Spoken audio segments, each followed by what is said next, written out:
of the Lord.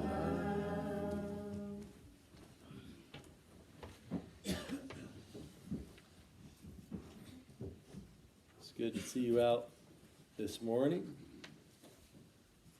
It's a beautiful day, but we can spend a little time inside praising and worshiping our God that made it such a beautiful day. I want to ask a difficult question for us all to consider this morning.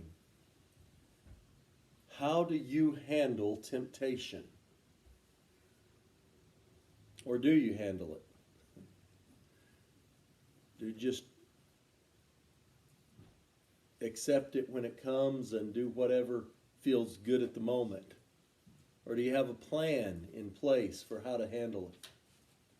We want to look at several different ways that people handle temptation this morning. Some of them good, some of them not so good. Let's consider that as we begin in Luke chapter 22 and verse number 40. Jesus and his disciples, the night that he was going to be betrayed, he went out with them to the Mount of Olives.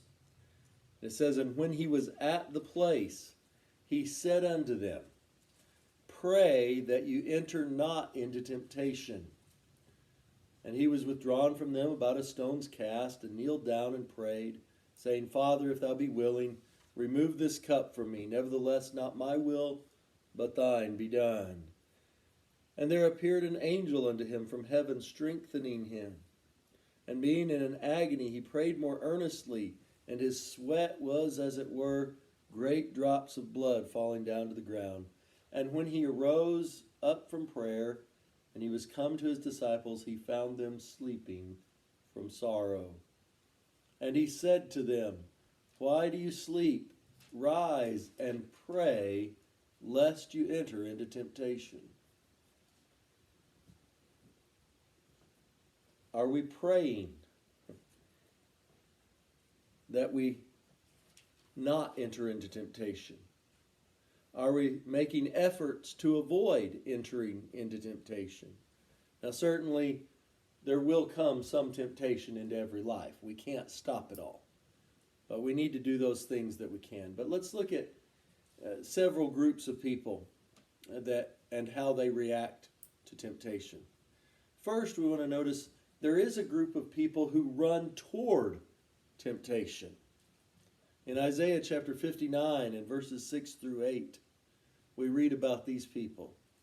He says, their webs shall not become garments, neither shall they cover themselves with their works. Their works are works of iniquity, and the act of violence is in their hands. Their feet run to evil, and they make haste to shed innocent blood. Their thoughts are thoughts of iniquity. Wasting and destruction are in their paths. The way of peace they know not, and there is no judgment in their goings. They have made crooked paths. Whosoever goes therein shall not know peace. So Isaiah warns about a group of people, a type of person who is just so eager to do evil that is what's in their thoughts all the time. In Proverbs chapter 6 and verses 16 through 19, this is mentioned again. These 6 things does the Lord hate. Yes, 7 are an abomination to him.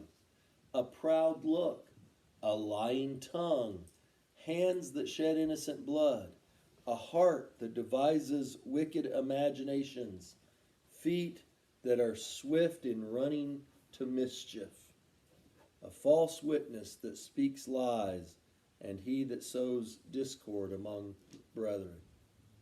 So Solomon also lists this idea of feet that are running into sinful things, running to mischief, running to evil. Why, we'd think, would anyone run toward those things? And yet, our world is full of people who do that very thing. There are many who run toward temptation. They don't try to avoid it. They don't pray to stay away from it. They are running toward it as fast as they can. And then there are those of a similar vein who are looking for it. They look for it. We don't need to be these kinds of people that look for an opportunity to find temptation. In Matthew chapter 26, verses 14 through 16, it says, one of the 12, called Judas Iscariot, went to the chief priests, and he said to them, what will you give me, and I will deliver him to you? And they agreed with him for 30 pieces of silver. And from that time, he sought opportunity to betray him. He went with some curiosity. Well, wonder how much they'd pay me to betray him. And he found out it was basically about $400 or so in today's money. $400 to betray somebody. Is that worth it to you? I mean, that's what 30 ounces of silver, 30 pieces of silver, that's about what it'd be worth today. It's about $400, give or take. Maybe $600 at the most when silver's up $20 an ounce or so. But not a whole lot of money to betray somebody. But when he found out they'd pay him that much, it says from that time, he sought an opportunity. He was looking for temptation. He went looking for it. Sought an opportunity to betray Jesus. Let's avoid being like Judas. Let's not look for temptation. Let's not look for opportunities to betray Jesus. They come every day. We face choices and we have opportunities to either stand up for Jesus or betray him or deny him. And we can do that on those opportunities. We need to be sure that we're not looking for those things. The third group of people are those who indulge in it. Maybe they don't run toward it. Maybe they don't look for it. But when temptation does come, they make the most of it, so to speak. They indulge in that temptation. They give in immediately. There was one who said, I can resist anything except temptation. But when that temptation comes, there's nothing they can do except jump right in and indulge. And we don't want to be this kind of people either. They take not just a small step. When you go to the lake, the first early part of the spring when the water's still cold, you may stick a toe in, and then you stick your foot in. You kind of go out a little slowly, but not these folks. They just jump right in, dive in head first. Genesis 6 and verse 5, this is the way the whole world was in Noah's day. God saw that the wickedness of man was great on the earth. Every imagination of the thoughts of his heart was only evil continually. They didn't have to run toward temptation because they lived in temptation and lived in sin. They just indulged in it. 2 Timothy 3 and verse 13, Paul warns Timothy that this same kind of an attitude is headed this way again. He says, evil men and seducers will wax worse and worse, deceiving and being deceived. He says people are just going to keep indulging in more and more sinfulness. They're just going to get worse and worse. And then there is the fourth group that is not satisfied just to run toward it or look for it or indulge in it, but they draw others into it.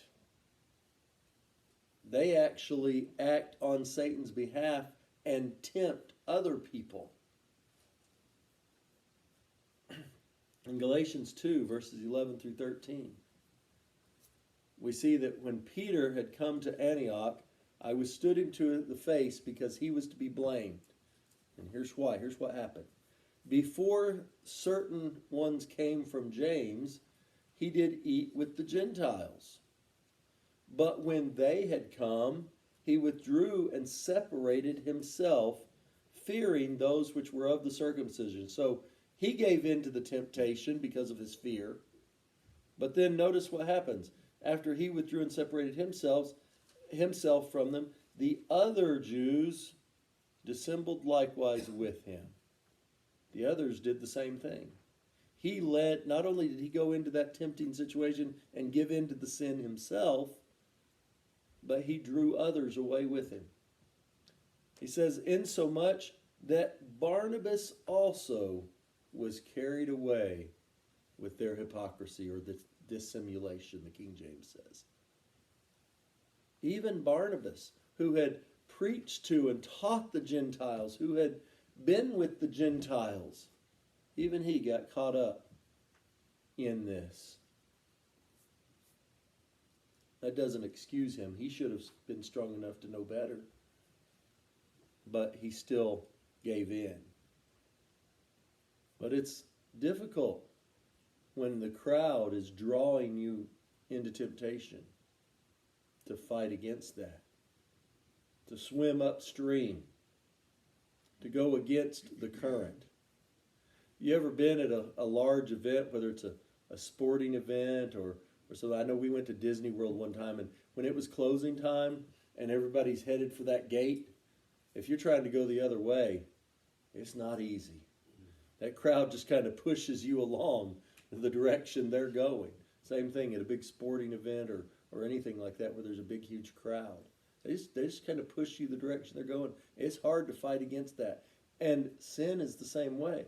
People are pushing towards sin. It's hard to swim upstream. It's hard to be going the opposite direction. But that's what God calls on us to do. Go the other way. Go against the current. In Matthew chapter 18 and verses 6 through 7, Jesus warns about those who would draw others into temptation, who would tempt others and cause them to sin. He says, but whosoever shall offend one of these little ones which believes in me, it would be better for him if a millstone were hanged about his neck and he were drowned in the depths of the sea. Woe unto the world because of offenses, for it must need be that offenses come, but woe to that man by whom the offense comes. Sin's going to be in the world, but if you're the one tempting people, drawing other people into sin, Jesus says, woe to you. Watch out. In Mark chapter 8 and verse 11, we see the Pharisees doing this very thing too. It says, the Pharisees came forth and began to question him. Now, they weren't questioning him because they wanted to know the answers. They weren't honestly seeking truth. It says they were questioning him, seeking of him a sign from heaven. And they weren't looking for a sign because they wanted to believe, but instead it says they were questioning him and seeking a sign from heaven, tempting him. They were just trying to tempt him to sin. That's all they wanted to accomplish. Woe to those who draw others into temptation. But then there are also those who, when temptation comes, they blame God for it. Saw something this week about someone who had become a Christian, but then as a young Christian, a new Christian, they weren't grounded well yet. They were wanting to thank God, give a prayer of praise to God because God had helped them find a place to live. Well, that all sounds good. Well, what they said, though, was that God had found a place for them to live, for him to shack up with his girlfriend. That temptation didn't come from God. That was the devil putting that there to try to keep him from doing what is right. But sometimes we can be confused by that. And sometimes we blame God when really it's not his fault at all. James chapter 1 and verses 13 and 14 tells us as much. He says, "Let no one say when he is tempted, I am tempted by God. For God cannot be tempted with evil, neither does he tempt anyone. But everyone is tempted when he is drawn away by his own lust and enticed." God doesn't tempt people.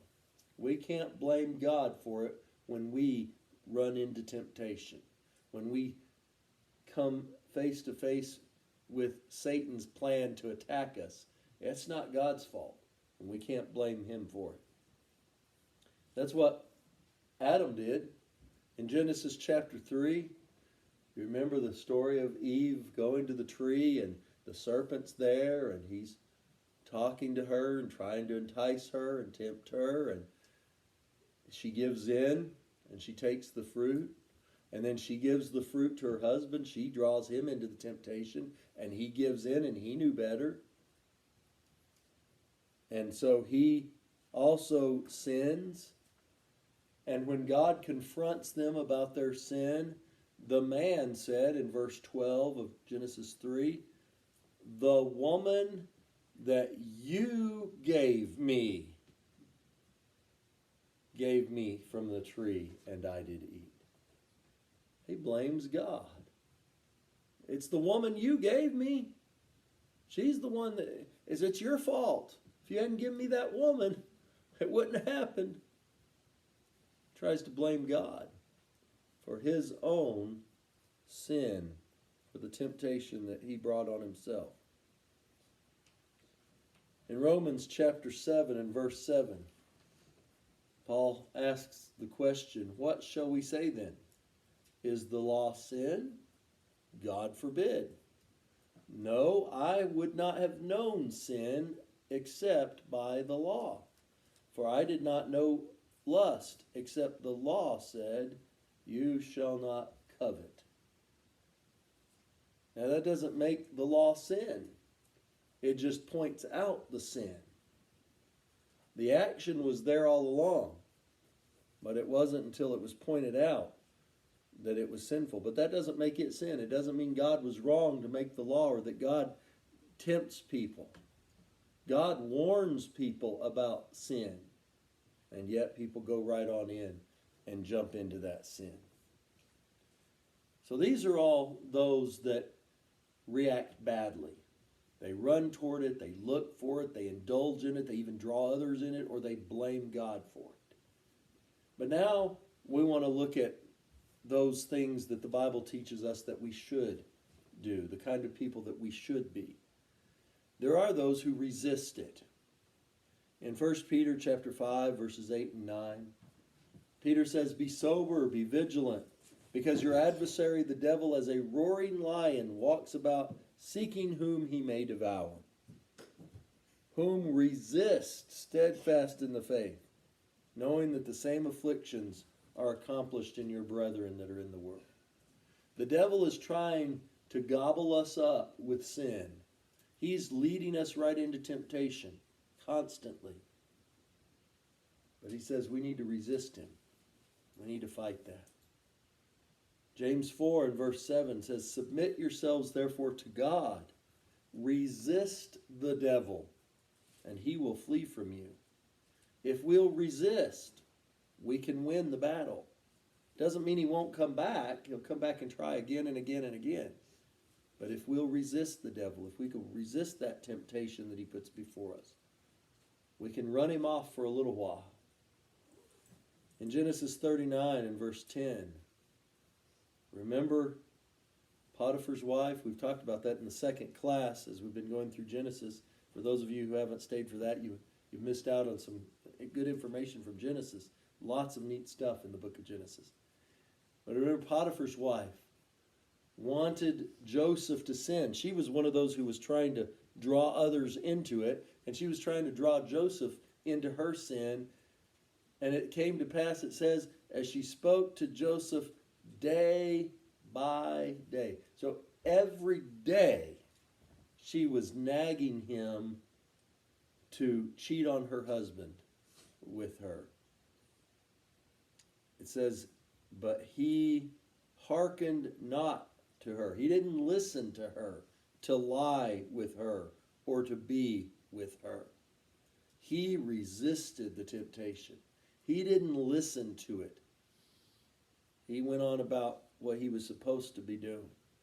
And a good example to us of that. Another thing that God wants us to do, that we need to do, is to flee from it. We need to flee from the sin. In 2 Timothy 2 and verse 22, Paul tells Timothy, flee youthful lusts, but follow righteousness, faith, charity, peace, with them that call on the name of the Lord out of a pure heart. But yes, flee from those lusts, youthful or otherwise, really. He mentions the youthful lusts because Timothy was young. And there are certain lusts that attack young people more than older people. There are some that attack middle-aged people, and there are some that attack older people. And we need to be sure that whichever age category we fall in, we are fleeing from those lusts. We need to flee from those temptations. 1 Corinthians 6:18 says, flee fornication. Every sin that a man does is outside the body. But he that commits fornication sins against his own body. We need to flee from sexual immorality. It's all around us in this world. And it is praised and honored and glorified as a wonderful thing. But God says, flee from it instead. In 1 Corinthians 10:14, he says, my beloved, flee from idolatry. Now we might say, well, we don't bow down to idols and worship them like they did back then. But there are a lot of different kinds of idolatry. The Bible in one place tells us covetousness is idolatry. When we covet something that doesn't belong to us, when we want something that's not ours, that's a form of idolatry. When we worship anything, praise anything, glorify anything in the place of God, when we allow anything to come before Him, that's idolatry. It doesn't have to be a statue that we offer a burnt sacrifice to in order for it to be idolatry. In Genesis chapter 39 and verse 12,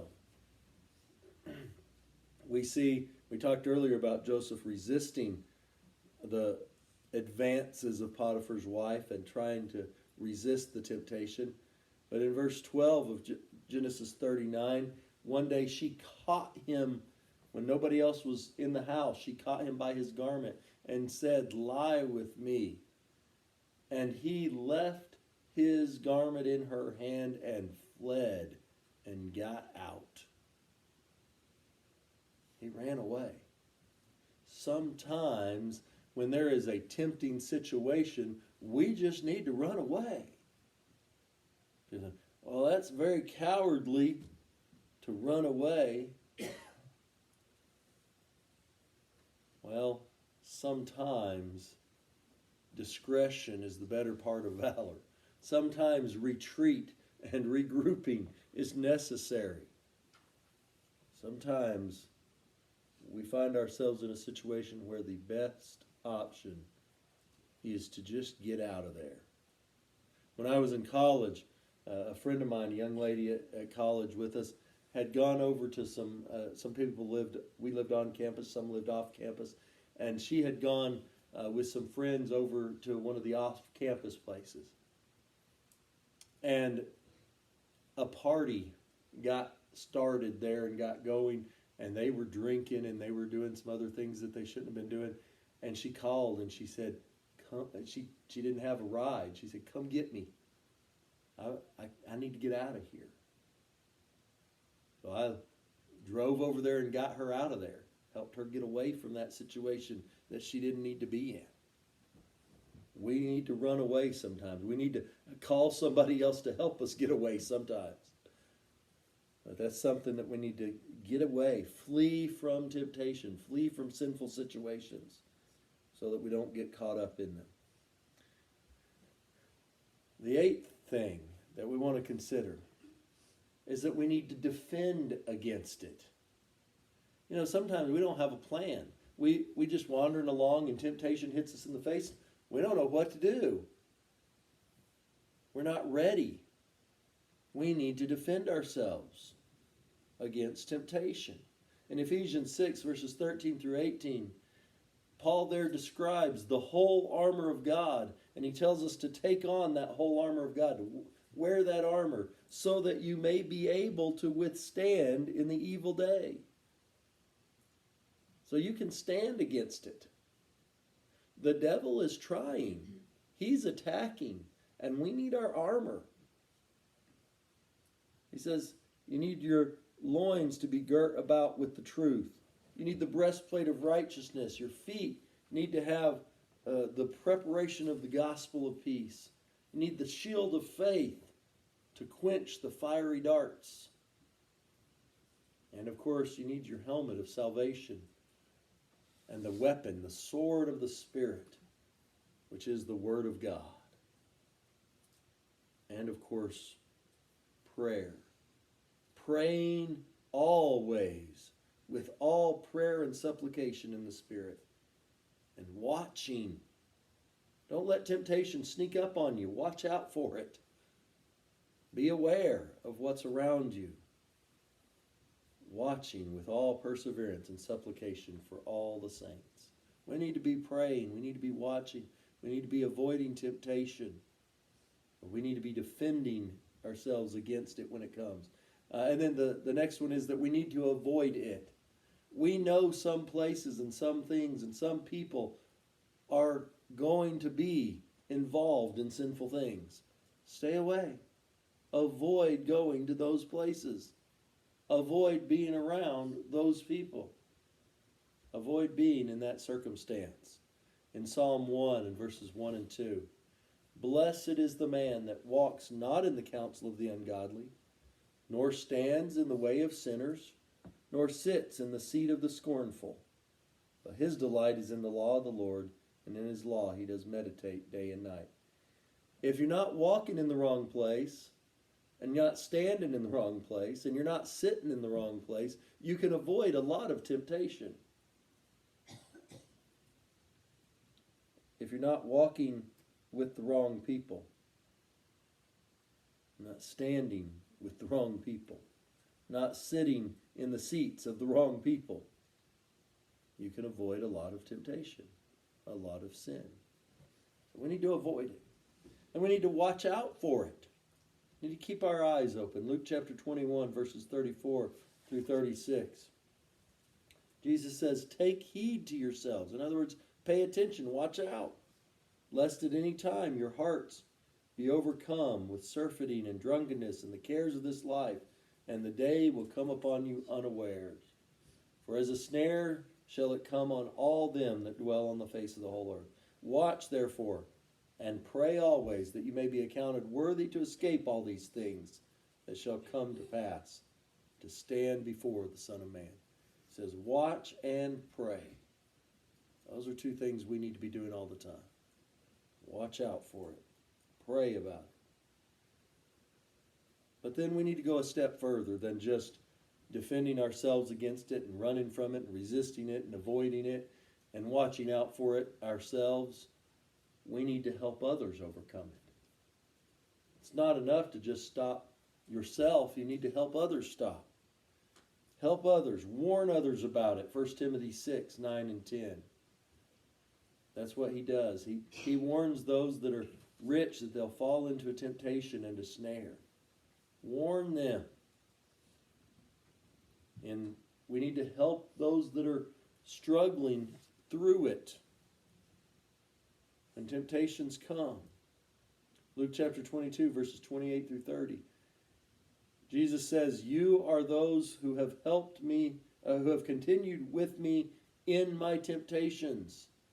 And I will appoint to you a kingdom as my Father has appointed to me, that you may eat and drink at my table in my kingdom, and sit on thrones judging the 12 tribes of Israel. He said, you stood with me. You were with me and helped me when I faced temptation. We need to pray for those who are caught in it.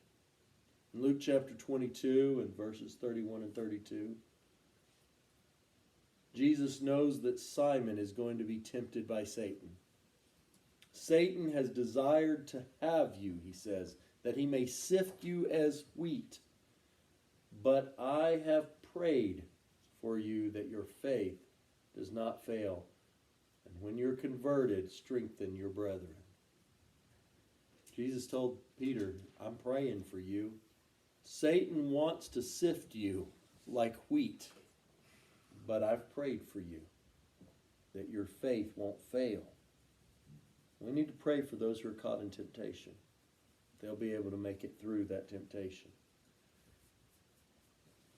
We need to not reject others because of it. Sometimes when people are being tempted by something, and even when they have given into it, sometimes we turn against them when what they really needed was somebody to help them. And when we turn against them, we push them even further down that sinful road instead of helping them out. Galatians 4 and verse 14, Paul says to the church in Galatia, and my temptation, which was in my flesh, you despised not, nor rejected me, but received me as an angel of God, even as Christ Jesus. When others are fighting temptation, we've all been there. We've all had those times where we were fighting temptation, and we've all had those times where we lost. When somebody else is fighting temptation, we need to help them. And if they lose that battle, we need to help them more. Because we've been there. We know what it was like to fall to that temptation. Oh, it may be a different temptation. Maybe what they're tempted by isn't what we're tempted by. But we know what it is to be tempted and to fall. And we need to help.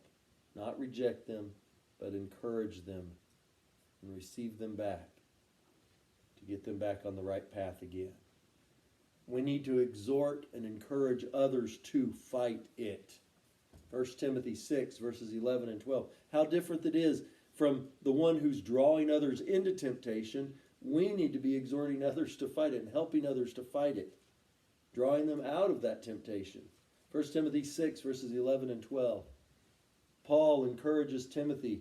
He says, but thou, O man of God, flee these things and follow after righteousness, godliness, faith, love, patience, meekness. Fight the good fight of faith. Lay hold on eternal life. Don't give up. Keep fighting. Flee the bad things. Follow the good things. Sometimes we need a reminder, and sometimes we need the encouragement to do those things. So we need to be the one that's resisting it, fleeing from it, defending against it, avoiding it, watching out for it, helping others overcome it. We need to beware. The danger is always present. Temptation will be here with us as long as we are here in this world. How do you handle that temptation? You know, sometimes when we face temptation, we're kind of like the little story of Toad and Frog. Toad baked some cookies, and the cookies smelled very good, so he ate one. They tasted even better. So then he ran to Frog's house, and he said, Frog, Frog, taste these cookies I made. And Frog ate one of the cookies. And he said, these are the best cookies I've ever eaten. And Frog and Toad ate several of the cookies, one right after another. And then Frog said, you know, Toad, I think we should stop eating or we're going to be sick. Toad said, you're right. Well, let's eat one last cookie, and then we'll stop. So they each ate one last cookie. There were still a lot of cookies left in the bowl. Frog, let's eat one last cookie, and then we'll stop. So they ate one more last cookie. And then they said, we must stop eating. Yes, said Frog. We need willpower. Well, what's willpower, said Toad. Willpower is trying hard not to do something you really want to do. Oh, you mean like trying not to eat these cookies? That's right. So Frog put the cookies in a box. There. Now we won't eat any more of the cookies. But we could open the box. Well, that's true, said Frog. So Frog tied some string around the box. There. Now we won't eat any more of the cookies. But we can cut the string and open the box. Well, that's true. So he got a ladder and he put it up way up on the top shelf. There. Now we won't eat any more of the cookies. But we can climb the ladder and take the box down and cut the string and open the box. Well, that's true. So Frog climbed the ladder and took the box down, cut the string and opened the box. And he shouted in a loud voice, "Hey birds, here are cookies." And he threw the cookies out, and the birds came and ate all the cookies. And Toad said sadly, "Now we don't have any more cookies to eat. Not even one." Frog said, "Yes, but we have lots and lots of willpower."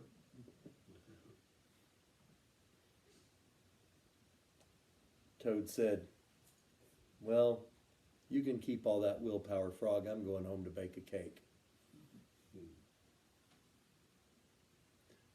Are we more like Frog or more like Toad? Do we get rid of the temptation? Frog threw that temptation out the door. Let the birds have it. Which one are we? How do we handle temptation? If you're here and you haven't been handling temptation in a good way, maybe you haven't been handling it all. You've just been having it hit you with wave after wave and you're not prepared. Maybe you need to get prepared. Maybe you've been tempted not to be a follower of Christ. You need to make a change there and follow Christ. Follow righteousness. Do what's right. Obey Christ. If you're here and you have a need to respond to God's invitation for any reason, please do as we stand and as we sing. There's 1,000 free gifts for you.